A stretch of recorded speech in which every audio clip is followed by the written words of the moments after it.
Hi, everybody. This is Gary Dean, and this is our nightly video report for Thursday, March 23rd, 2017. So we saw a little bit of everything today.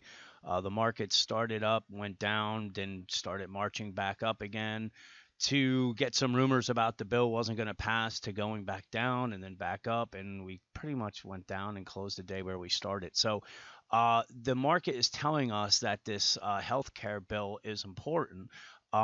Me personally, I'm not really quite sure why. If for some reason they do the vote tonight, like Spicer was saying they were going to, and it gets, they don't get the votes for it to go through. I just have no idea why they couldn't just redraft one and put one out a month or 2 months or 3 months or 6 months later. It doesn't really make a whole lot of sense to me. But the market has made this really, really important. So we have a few different wave counts here, and they're still kind of in play. Where the bearish one, the bullish bearish, let's say, would be that we have our 1, 2, 3, 4, and we already made our wave five. And from that, that would imply that the next move is coming, down a lot deeper than where we are right now. So if we don't get the bill passed, maybe we get, a 70, 80 point drop in the S&P. It would fit a profile. I'm not saying that's what's going to happen, but we're looking pretty toppy up here. Now, the alternative count would be that this is, 1, 2, this is just a wave three, and we made an ABC wave four, and we still are going to make a wave five up. Now, I know I keep moving these around, but until we start taking out some major support levels, you have to leave this door open. Now, the one thing that I will say, because now that we know those counts, I can spread this out a little bit, uh, is that, another door that has to be left open is that this move right here has no bullish divergences. So I've said we don't really, the bulls don't really seem to care about those, and we've seen a lot of lows being made without bullish divergences. But you leave the door open where this is going to be taken out, and then really the next one you'd have to keep an eye on is this 23.27. And if we go to the daily chart, you can see the 50-day moving average is at 23.29. So these would be your support areas, and if they break those, there can be a panic move that goes straight down to the, anywhere from the 2300 down to the 2275. And we've seen them do this in one day when the market's all kind of pent up with tension. And then what happens is we either have a very, very large drop in a fast manner. So we haven't really seen that, so you have to leave the door open that they're gonna, they could push higher. And you also have to leave the door open where if they start breaking through the 50-day moving average, which we haven't really seen that since November.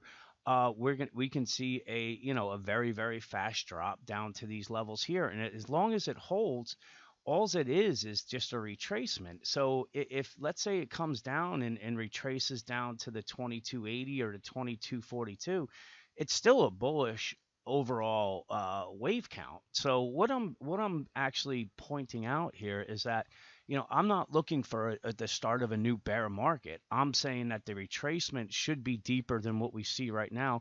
Maybe the excuse will be that the healthcare bill doesn't get passed. Maybe it gets delayed and they don't like it. I'm not sure, but it would make sense if we came down here. But if it came up, this is the alternative count. Is that the alternative count is that this is your wave four. We made an ABC and we're making a wave five. But again, the lack of bullish divergences here is saying that there still could be a move lower before higher, and then all we would do is say, okay, the wave five is in place. So again, I hate being on the fence, but we had the big drop on Tuesday, and then things kind of held off here. So it just has that look of an ABC move.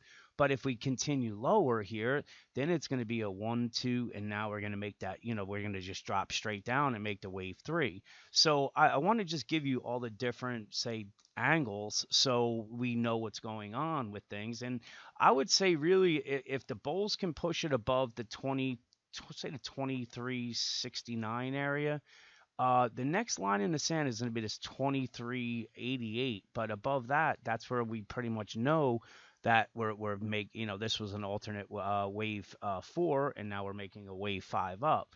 So there's congestion right here that the bulls have to work through.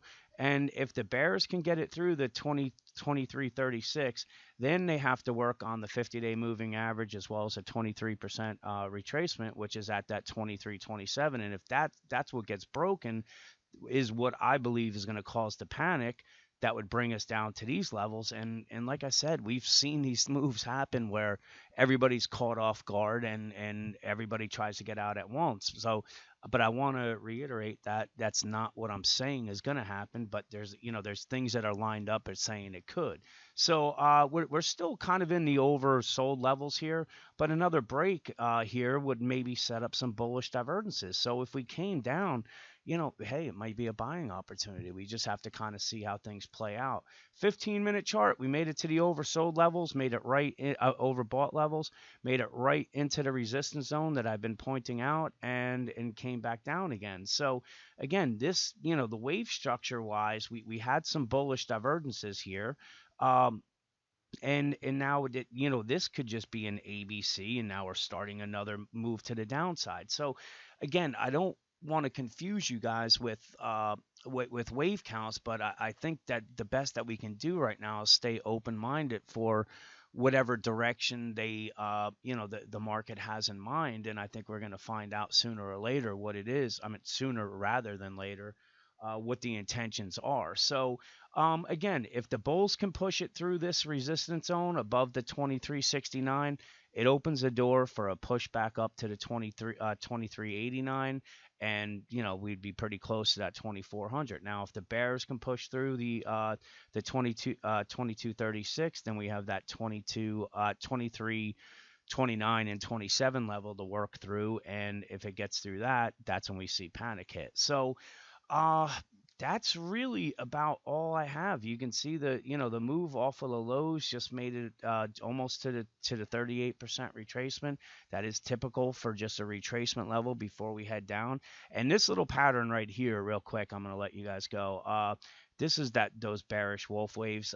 They don't always play out, but it's here where you have your point 1, 2, 3, 4. It breaks through it on the wave 5, but then it makes this the target where you have your 1 and your 3. So that's pointing for a move to come all the way down to that 2328, which again coincides with our moving average here. So don't be surprised about that as well. But it really, the bears need to push it through this level to get panicked down to the 2300. So let's see what plays out tonight. Maybe they'll do the vote, maybe they don't. I really, I would think that if they do the vote and it doesn't pass, that it would shake up the markets. But I've been wrong on what what would make sense and what wouldn't. So let's see what plays out. Have a great night, and I'll talk to you guys tomorrow.